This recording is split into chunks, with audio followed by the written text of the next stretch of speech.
പിന്നെ ബാലേന്ദ്രനും വൈജയന്തിയും കൂടിയാണ് ഹോസ്പിറ്റലിലേക്ക് വരുന്നത്. അതായത് ശർമ്മ ഡോക്ടർ വിളിച്ച് പറഞ്ഞിട്ട് ബാലേന്ദ്രനും വൈജയന്തിയും കൂടി ഹോസ്പിറ്റലിലേക്ക് എത്തുന്നുണ്ട്.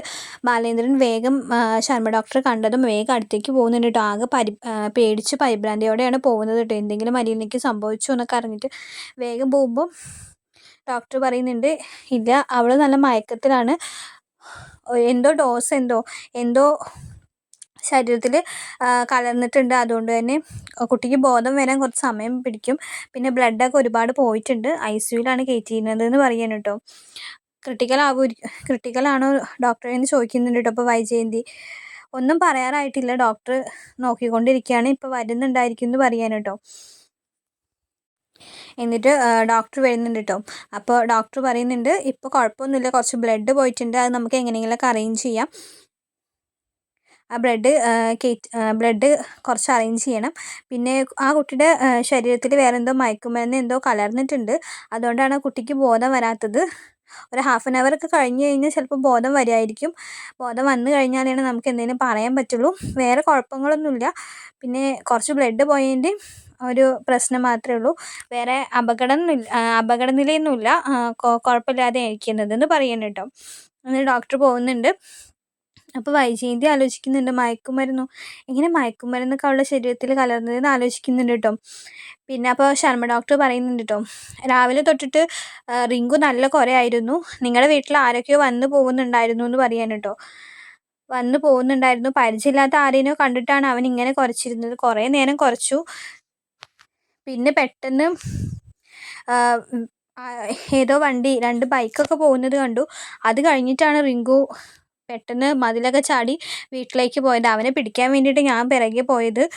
അപ്പോഴാണ് വാതിൽ തുറന്നു നോക്കിയപ്പോൾ അലീന ഇങ്ങനെ കിടക്കുന്നത് കണ്ടത്. അപ്പോൾ തന്നെ ഞാൻ ആംബുലൻസ് വിളിച്ച് ഹോസ്പിറ്റലിൽ എത്തിക്കുകയായിരുന്നു. ആരോ ആ കുട്ടീനെ ഉപദ്രവിക്കാൻ ശ്രമിച്ചു എന്നാണ് എനിക്ക് തോന്നുന്നത്. അതിൽ പറ്റിയ മുറിവാണെന്ന് തോന്നുന്നു പറയാൻ കേട്ടോ. ഉറപ്പൊന്നുമില്ല, ആരാ വന്നിരുന്നതെന്നൊന്നും എനിക്കറിയില്ല. അങ്ങനെ എന്തോ ഉപദ്രവിക്കാൻ നോക്കിയതിൻ്റെ ശ്രമത്തിൽ ചിലപ്പോൾ സ്വയരക്ഷയ്ക്ക് വേണ്ടിയിട്ട് ചെയ്തതാണോ എന്നൊന്നും അറിയില്ല. എന്തായാലും അലീനയ്ക്ക് ബോധം വന്നാലാണ് ആരാ വന്നത് എന്താ ചെയ്തതെന്നൊക്കെ അറിയാൻ പറ്റുള്ളൂ എന്ന് പറയാൻ കേട്ടോ. എന്നാൽ ഞാൻ അങ്ങോട്ട് പോട്ടെ എന്ന് പറഞ്ഞിട്ട് ശർമ്മ ഡോക്ടർ പോവുകയാണ് കേട്ടോ. ബാലേന്ദ്രനും വിചാരിക്കുന്നുണ്ട്, എന്താ ഇപ്പോൾ പറ്റി, ആരാ വന്നിട്ടുണ്ടായിരിക്കുക, ഇങ്ങനൊരു അബദ്ധം ഇങ്ങനൊരു ഇതെങ്ങനെ സംഭവിച്ചു, എന്തായാലും അലീനയ്ക്ക് ബോധം വന്നാലേ പറയാൻ പറ്റുള്ളൂ എന്ന് പറയുന്നുണ്ട്. അപ്പോൾ വൈജയന്തി പറയുന്നുണ്ട്, അവൾ ആരെയെങ്കിലും വിളിച്ച് വീട്ടിൽ കയറ്റിയിട്ടുണ്ടാവും, അല്ലെങ്കിൽ ഇപ്പോൾ ആരെങ്കിലും വന്ന് വാതിൽ തുറന്നു കൊടുക്കേണ്ട ആവശ്യം അവൾക്ക് എന്താ, അവൾ വാതിൽ തുറന്നു കൊടുക്കാതെ ആരും അവളെ ഉപദ്രവിക്കാൻ ഉള്ളിൽ കയറില്ലല്ലോ എന്നൊക്കെ പറഞ്ഞ് കുറ്റം പറയുന്നുണ്ട് കേട്ടോ. അപ്പോൾ ബാലേന്ദ്രൻ പറയുന്നുണ്ട് കേട്ടോ, കാര്യം അറിയാതെ വെറുതെ ആ കുട്ടീനെ കുറ്റം പറയണ്ട, എന്തായാലും അവൾക്ക് ബോധം വരട്ടെ, അപ്പോൾ അവൾ സത്യങ്ങളപ്പോൾ പറയുമല്ലോ, എന്നിട്ട് മതി നിൻ്റെ ഊഹാഭോഹങ്ങളൊക്കെ എന്ന് പറയാൻ കേട്ടോ. അത് കഴിയുമ്പോഴേക്കും മനു വിളിക്കുന്നുണ്ട് കേട്ടോ. മനു വിളിച്ചിട്ട് ചോദിക്കുന്നുണ്ട്, എന്താ അലീനയ്ക്ക് പറ്റി അങ്കിളെന്ന് ചോദിക്കുമ്പോൾ, ഞാൻ ഈ ഹോസ്പിറ്റലിലുണ്ട്, നീ ഇങ്ങോട്ട് വായോ എന്ന് പറഞ്ഞിട്ട് മനുവിനെ വിളിക്കാൻ കേട്ടോ. അങ്ങനെ കുറച്ച് കഴിയുമ്പോഴേക്കും മനു വരുന്നുണ്ട്. എന്നിട്ട് മനു ചോദിക്കുന്നുണ്ട്, എന്താ പറ്റിയത്. അപ്പോൾ ബാലേന്ദ്രൻ ഇങ്ങനെ കാര്യങ്ങളൊക്കെ പറയുന്നുണ്ട് കേട്ടോ. ശർമ്മ ഡോക്ടർ വന്ന് നോക്കുമ്പോൾ ഒരു കത്രിക വയറ്റിൽ കുത്തി നിലയിൽ ബോധം കെട്ട് കിടക്കുന്ന അലീനേനെയാണ് കണ്ടത്. അപ്പോൾ തന്നെ ഡോക്ടർ ഒരു ആംബുലൻസ് വിളിച്ചിട്ട് ഇവിടേക്ക് കൊണ്ടുവരികയായിരുന്നു. ഇപ്പോൾ കുഴപ്പമൊന്നുമില്ല എന്നാണ് ഡോക്ടർ പറഞ്ഞത്. കുറച്ച് ബ്ലഡ് പോയിട്ടുണ്ട്, അത് അറേഞ്ച് ചെയ്യണമെന്ന് പറഞ്ഞു. ഇനിയിപ്പോൾ എന്താ ഉണ്ടായതെന്ന് അറിയണമെങ്കിൽ അലീന വന്നാലേ പറ്റുള്ളൂ എന്ന് പറയാൻ കേട്ടോ. അപ്പോൾ മനു ഇങ്ങോട്ട് ബാലേന്ദ്രനെ മാറ്റി നിർത്തിയിട്ട് പറഞ്ഞിട്ടുണ്ടായിരുന്നു, എന്നെ രേവതിക്കുട്ടി വിളിച്ചിട്ടുണ്ടായിരുന്നു, അലീനയുടെ അനിയത്തി. എനിക്ക് മനസ്സിലായി, നീ കാര്യം പറയുമെന്ന് പറയാനോട് ബാലേന്ദ്രൻ. അല്ല, അവളെ ഒരു ടെൻഷനായിട്ട് എന്നെ വിളിച്ചിട്ടുണ്ടായിരുന്നത്. അത്ര നേരം അലീനയും അവളും കൂടി സംസാരിച്ചുകൊണ്ടിരിക്കുമ്പോഴാണ് ഇത്ര രോഹിത്ത് വന്നത്. രോഹിത്തിന് നാരങ്ങ വെള്ളം കൊടുത്തിട്ട് വരാമെന്ന് പറഞ്ഞ് പോയ അലീനയാണ് പിന്നെ വിളിച്ചില്ല എന്ന് പറഞ്ഞിട്ട് അവൾ എന്നെ വിളിച്ചത്. 2-3 വട്ടം ഫോൺ റിങ് ചെയ്തു, പിന്നെ അവസാനം വിളിച്ചപ്പോൾ ഫോൺ സ്വിച്ച് ഓഫ് ആയിരുന്നു എന്നാണ് പറഞ്ഞതെന്നും രോഹിത്തിന് അവൾക്ക് സംശയമുണ്ടെന്ന് എന്നോട് പറഞ്ഞു എന്ന് പറഞ്ഞു. രോഹിത്തിൻ്റെ സ്വഭാവം, രോഹിത്ത് ഒരു പ്രാവശ്യം അലീനയോട് മോശമായിട്ട് പെരുമാറിയിട്ടുണ്ട് എന്നൊക്കെ രേവതി എന്നോട് പറഞ്ഞു. ഇനി അങ്ങനെ എന്തെങ്കിലും ആയിരിക്കുമോ അങ്കിളെന്ന് ചോദിക്കുമ്പോൾ ബാലേന്ദ്രൻ പറയാണ്, എനിക്കറിയില്ല, ഒന്നും അറിയില്ല, ആരാ കാരണക്കാരൻ എന്താണെന്നൊന്നും അറിയില്ല, അലീനയ്ക്ക് എന്തോ സംഭവിച്ചിട്ടുണ്ട്, അവൾക്ക് ബോധം വന്നാലെയാണ് മനസ്സിലാവുള്ളൂ എന്ന് പറയാൻ കേട്ടോ. അങ്ങനെ കുറച്ച് കഴിഞ്ഞപ്പോൾ ഡോക്ടർ വിളിക്കുന്നുണ്ട്, അലീനയ്ക്ക് ബോധം വന്നു എന്ന് പറഞ്ഞിട്ട് വിളിക്കുന്നുണ്ട്. ഒരാൾക്ക് വേണിച്ച് പോയി കാണാമെന്ന് പറയുമ്പോൾ ബാലേന്ദ്രൻ കയറി കാണുന്നുണ്ട് കേട്ടോ. എന്നിട്ട് ബാലേന്ദ്രൻ ചോദിക്കുന്നുണ്ട് കേട്ടോ, എന്താ മോളെ ഉണ്ടായത്, എന്താ നിന്നെ ആരോ ഉപദ്രവിച്ചെന്ന് ചോദിക്കുമ്പോൾ സർ എന്നൊക്കെ പറഞ്ഞിട്ട് കരയുന്ന അലീനേനെയാണ് കാണിക്കുന്നത്. അപ്പോൾ ബാലേന്ദ്രൻ പറയുന്നുണ്ട്, മോൾ കരയണ്ട, നീ കാര്യം പറയുമെന്ന് പറയുമ്പോൾ ഇങ്ങനെ ഹരി രോഹിത്തും കൂടിയാണ് എന്നെ ഉപദ്രവിക്കാൻ ശ്രമിച്ചു എന്നൊക്കെയുള്ള കാര്യങ്ങളും അലീന പറയുന്നുണ്ട്. ബോധം നഷ്ടപ്പെടാറായി എന്ന് തോന്നിയപ്പോൾ സ്വയം രക്ഷിക്കാനെങ്കിലും അല്ലെങ്കിൽ ജീവിക്കണ്ടെന്ന് വിചാരിച്ചിട്ടാണ് ഞാൻ അങ്ങനെ ചെയ്തതെന്ന് പറയാൻ കേട്ടോ. അത് കേട്ടതും ബാലേന്ദ്രൻ ആകെ ഞെട്ടുകയാണ് കേട്ടോ. തൻ്റെ മക്കൾ ഇങ്ങനെ ഒരു പെൺകുട്ടിയോട് പെരുമാറുക എന്ന് പറഞ്ഞു കഴിഞ്ഞാൽ അത് തനിക്ക് മോശമുള്ള കാര്യമാണ്, അല്ലെങ്കിൽ ഒരു അച്ഛൻ എന്ന നിലയിൽ താൻ തോറ്റതിന് തുല്യമാണെന്നൊക്കെ ബാലേന്ദ്രൻ ആലോചിക്കുകയാണ്. ബാലേന്ദ്രൻ ആകെ ഇല്ലാണ്ടായി പോവാണ് കേട്ടോ. തൻ്റെ മകൻ ഒരു പെൺകുട്ടിയോട് ഇങ്ങനെ പെരുമാറാൻ വരെ തുനിഞ്ഞു എന്നറിയുമ്പോൾ അത്രയും വിഷമവും സങ്കടവും ഒക്കെ സഹിക്കാണ്ട് ബാലേന്ദ്രൻ അവിടെ നിന്ന് എണീറ്റ് പോരുകയാണ് കേട്ടോ. ബാലേന്ദ്രന് നല്ല വിഷമമായിരുന്നു എന്ന് അലീനയ്ക്ക് മനസ്സിലായിട്ടുണ്ട് കേട്ടോ. അങ്ങനെ ബാലേന്ദ്രൻ പുറത്തെത്തിയിട്ട് മനുവിനോടും വൈജയന്തിയോടും കാര്യം പറയുമ്പോൾ വൈജയന്തി പറയാണ്, രോഹിത് അങ്ങനെ ചെയ്യുന്ന ബാലേന്ദ്രന് തോന്നുന്നുണ്ടോ? അവൾ പറയുന്നത് നിങ്ങൾ തൊടാതെ വിഴുങ്ങിയിട്ടൊന്നും കാര്യമില്ല. രോഹിത്തിനെ ഹരിനെ വിളിച്ച് കാര്യങ്ങൾ അന്വേഷിച്ചാലല്ലേ സത്യം മനസ്സിലാവുള്ളൂ എന്ന് പറയാണ് കേട്ടോ. അപ്പോൾ ബാലേന്ദ്രൻ ചോദിക്കുന്നുണ്ട് കേട്ടോ, ഇനി എന്ത് സത്യം ഇതിന് കൂടുതൽ അറിയേണ്ടത്? മരണത്തോട് മല്ലടിച്ചിട്ട് അവൾ അവിടെ കിടക്കുന്നുണ്ടെങ്കിൽ അവൾക്ക് ഇങ്ങനെ ഒരു കഥ മെനഞ്ഞുണ്ടാക്കേണ്ട ആവശ്യമൊന്നുമില്ല.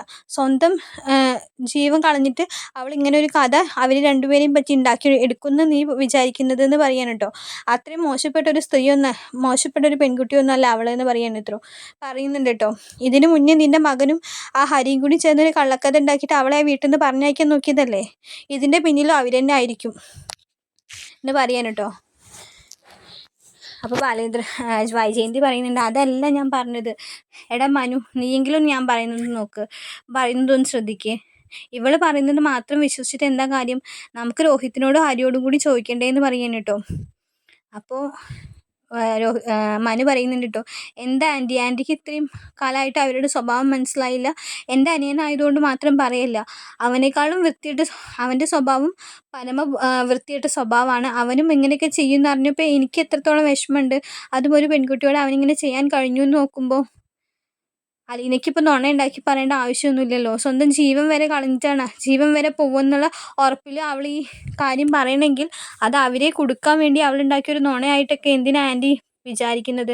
ആൻറ്റിക്ക് ആൻറ്റിയുടെ മകൻ നല്ല പിള്ളയായിരിക്കാം, ആയിക്കോട്ടെ. സ്വന്തം മക്കളെക്കുറിച്ച് നല്ലത് മാത്രം വിചാരിക്കുന്ന, അല്ലെങ്കിൽ അവർ നല്ലത് മാത്രമേ ചിന്തിക്കുള്ളൂ എന്ന് വിചാരിക്കുന്ന മാതാപിതാക്കളാണ് ഈ ലോകത്ത് ഭൂരിഭാഗവും. പക്ഷെ അതും പറഞ്ഞിട്ട് അവർ ചെയ്യുന്ന തെറ്റുകൾ നമ്മൾ കണ്ടില്ല എന്ന് നടിക്കരുത്. രോഹിത്തിൻ്റെ സ്വഭാവത്തിൽ ഇപ്പോൾ പല മാറ്റങ്ങളും ഉണ്ടായിട്ടുണ്ട്. അത് ചിലപ്പോൾ ഹരിയുടെ കൂട്ടുകെട്ടുകാരനായിരിക്കാം. ഇതും അവർ ചെയ്തു എന്നുള്ളതിൽ എനിക്കും നല്ല ഉറപ്പുണ്ട്. കാരണം അലീന നുണ പറയില്ല, അലീനേനെ എനിക്കറിയാമെന്ന് പറയാൻ കേട്ടോ. ഇതിനെന്തായാലും അവരോട് ചോദിച്ചേ പറ്റൂ എന്ന് പറയാൻ കേട്ടോ. അങ്ങനെ ഇവർ സംസാരിച്ചുകൊണ്ടിരിക്കുന്ന സമയത്താണ് അവിടേക്ക് പോലീസുകാർ വരിക കേട്ടോ. അപ്പോൾ ബാലേന്ദ്രന് പേടിയാവാൻ തുടങ്ങിയിട്ടോ. കാരണം തൻ്റെ കുടുംബത്തിൻ്റെ പേര്, തൻ്റെ മകൻ്റെ ഭാവിയൊക്കെ നഷ്ടപ്പെടും പോലീസുകാർ വരുമ്പോൾ. മനു പറയുന്നുണ്ട്, ഹോസ്പിറ്റലുകാരെ അറിയിച്ചതായിരിക്കും, മൊഴി എടുക്കാൻ വരുമായിരിക്കും എന്ന് പറയാണ് കേട്ടോ. അങ്ങനെ അലീനേനെ കണ്ട് പോലീസുകാർ മൊഴി എടുക്കുന്നുണ്ട് കേട്ടോ. ബാലേന്ദ്രന് നല്ല പേടിയാവുന്നുണ്ട് കേട്ടോ. സത്യമെങ്ങാനും അലീന പറഞ്ഞു കഴിഞ്ഞ് കഴിഞ്ഞാൽ തൻ്റെ മകൻ്റെ ഭാവി നഷ്ടമാവും, തൻ്റെ കുടുംബപ്പേര് ഒക്കെ നഷ്ടമാവും. ഇത്രയും കാലം വളർത്തി വലുതാക്കിയ മകനെ കൊണ്ട് തനിക്ക് ഇങ്ങനെ ഒരു ഉപകാരമാണ് ഉണ്ടായത് എന്നൊക്കെ ബാലേന്ദ്രൻ ആലോചിക്കുന്നുണ്ട് കേട്ടോ. അങ്ങനെ പോലീസിനോട് അലീന മൊഴി കൊടുക്കുന്നുണ്ട് കേട്ടോ. അലീന കൊടുക്കുന്നത് അലീനയുടെ കയ്യിൽ നിന്ന് തന്നെ അബദ്ധത്തിൽ പറ്റിയൊരു ഇഞ്ചുറി ആയിട്ടാണ് അലീന അതിനെ ചിത്രീകരിക്കുന്നത് കേട്ടോ. മോളിലെ രോഹിത്തിൻ്റെ റൂം ക്ലീൻ ചെയ്യുന്ന ഇടയിൽ പെട്ടെന്ന് കാലൊന്ന് വഴുതി. അപ്പോൾ കൈ കിട്ടിയതൊരു കത്രികയാണ്. കാല് വഴുതി വീണപ്പോൾ കത്രിക വയറ്റിൽ കുത്തി കയറാണ് ഉണ്ടായത്.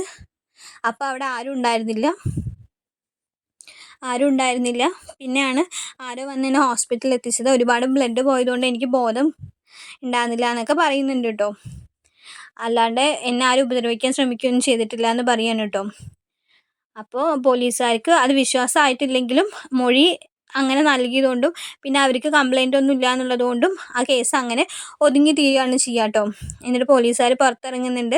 എന്നിട്ട് ബാലേന്ദ്രനോട് പറയുന്നുണ്ട് ആ കുട്ടിയുടെ കയ്യിൽ നിന്ന് അബദ്ധത്തിൽ നിന്ന് പറ്റിയതാണെന്നാണ് പറഞ്ഞത്. ടേബിൾ എന്തോ വൃത്തിയാക്കുമ്പോൾ കാല് വഴുതി കത്രികയിൽ പിടിക്കുകയും കാല് നല്ലോണം വഴുതിയപ്പോൾ വീണപ്പോൾ കത്രിക വയറ്റിൽ കുത്തിക്കയറി എന്നൊക്കെയാണ് ആ കുട്ടി തന്ന മൊഴി. സത്യാവസ്ഥ എത്രത്തോളം ഉണ്ടെന്ന് ഞങ്ങൾ അന്വേഷിക്കുന്നുണ്ട്. പിന്നെ ആ കുട്ടിക്ക് കംപ്ലൈൻ്റ് ഇല്ല എന്നും പറഞ്ഞതുകൊണ്ട് കേസ് ചിലപ്പോൾ അധികം ദൂരമൊന്നും പോവില്ല എന്ന് പറയാണ് കേട്ടോ.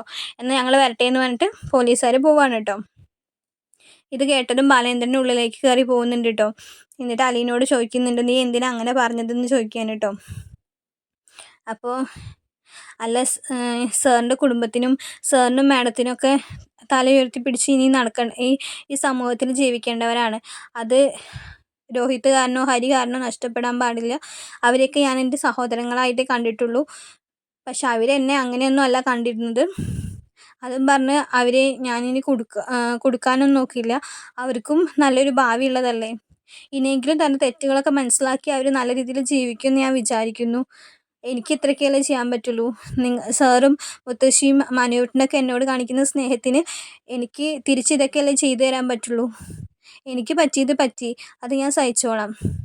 കൂടുതലൊന്നും പറ്റിയിട്ടില്ലല്ലോ, അങ്ങനെ ഞാൻ സമാധാനിച്ചോളാം എന്ന് പറഞ്ഞിട്ട് ഇങ്ങനെ കിടക്കുന്ന അലീനേനെ കാണിക്കുമ്പോൾ ബാലേന്ദ്രൻ ഇങ്ങനെ തലയിൽ തലോടി കൊടുക്കുന്നുണ്ട് കേട്ടോ. ബാലേന്ദ്രൻ്റെ കരച്ചിലൊക്കെ വരുന്നുണ്ട്. ഇത്രയൊക്കെ അവഗണനകളെയും ഇത്രയും ക്രൂരതകളൊക്കെ സഹിച്ച് ഇത്രയും വേദന സഹിച്ച് അവളിവിടെ കിടക്കുമ്പോഴും അവൾ താൻ ജോലി ചെയ്യുന്ന വീട്ടിൽ ആൾക്കാർക്കൊരു ചീത്തപ്പേര് വരാതിരിക്കാൻ അവൾ ശ്രദ്ധിക്കുന്നുണ്ട്. അല്ലെങ്കിൽ ഞങ്ങളുടെ മാനം അവൾ കാത്തു എന്നൊക്കെയുള്ള രീതിയിലുള്ള ഒരു അഭിമാനം ബാലേന്ദ്രന് തോന്നുന്നു കേട്ടോ.